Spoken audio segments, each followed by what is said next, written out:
Ohio teen Mackenzie Shirilla's tribute to boyfriend she murdered by crashing into building at 100 miles per hour after scouting route in mission of death to end their toxic romance.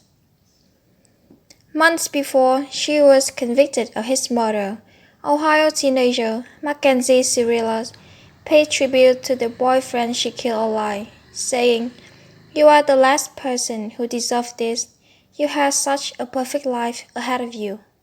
Shirilla, now 19, miraculously survived the 100 miles per hour July 2022 crash that claimed the lives of her boyfriend Dominic Russo, 20, and his 19-year-old friend Davian Flanagan.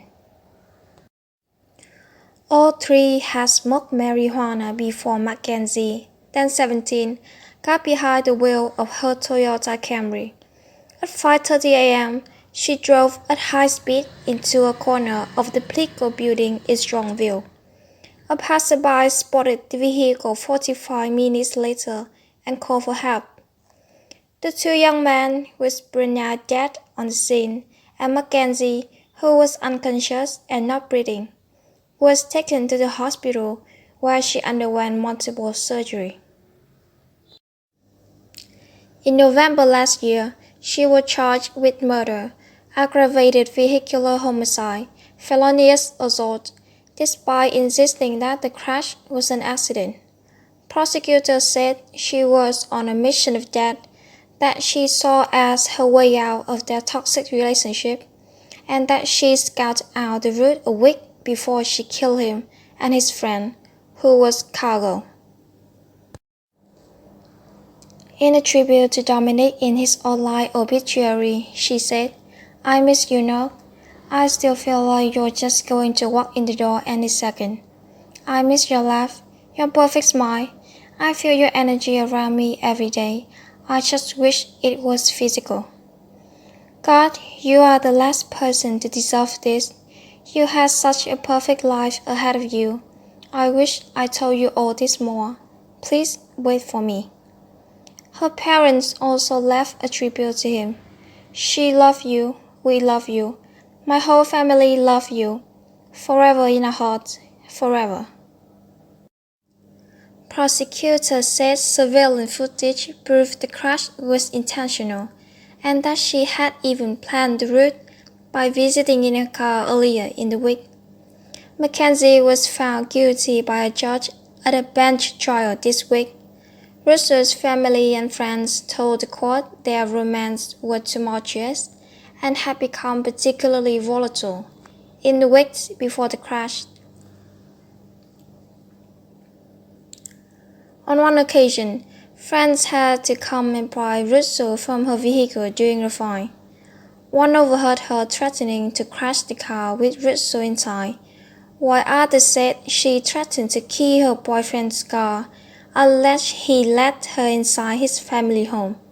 His mother and brother testified that their relationship was volatile and that she was regularly unfair toward him. As for Flanagan, his friend, prosecutors said he was in the wrong place at the wrong time. He was friends with Dominic, and Davian was just cargo. He was just a suitcase in the back seat in the defendant's mind, said prosecutor Michael O'Malley. His family released a statement before the verdict was announced, asking for justice. "We do not seek vengeance, only justice for our son, who was nothing more than an innocent passenger looking for a ride home," his father, Scott, said. Before the trial, his mother called for Shirilla to be jailed. "This has been an absolutely devastating loss for our family. We feel that Mackenzie is a threat to both herself and the community if she were to be released," she said. The judge yesterday granted Shirilla literal heaven words, refusing her claims that the crash was accidental and condemning what she called a mission of death. Surveillance footage of the crash showed her driving calmly and within the speed limit, then accelerating to 100 miles per hour as she approached a warehouse building. All three were unconscious and not breathing when they were taken from the car. The two young men died at the scene, but Shirilla made a full recovery. 4 months later, she was charged with murder. At trial, her attorneys attempted to argue that she had lost control of the car and that it was an accident. Prosecutors used surveillance footage of her driving completely in control before the crash to disprove their argument. Cuyahoga County Common Pleas Court Judge Nancy Margaret Russo convicted her on Monday. Mackenzie sat at the defense table, looking incredulously at her family as the verdict was handed down. The judge showed no mercy. She morphs from a responsible driver to literal hell on wheels as she makes her way down the street, she said. Mackenzie alone made the decision to drive the car, to drive an obscure route, a route she visited a few days before, and a route not recently taken by her. Mackenzie alone chose a time to make the drive, early in the morning, when any reasonable person would expect a few people would be nearby to witness it or offer life-saving assistance. This was not reckless driving.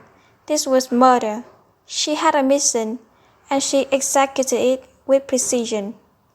The decision was death, Judge Russo said. An incredulous Mackenzie was visibly shocked as she was put in handcuffs and led away. Her family looked equally stunned. Cuyahoga County Prosecutor Michael O'Malley said, "The intent was obvious upon seeing that video that there was only one goal, and the computer demonstrated that there was no attempt to slow down or stop. And it was full speed into a building, and tragically it cost 2 people their lives." Shirilla's conviction carries an automatic sentence of life in prison, with parole eligibility after 15 years. She will be 34 by the time she is eligible. She is due to return to court to be formally sentenced on August 21. Her mother said she hopes her attorney files an appeal. While her attorney James McDonald declined to comment when contacted.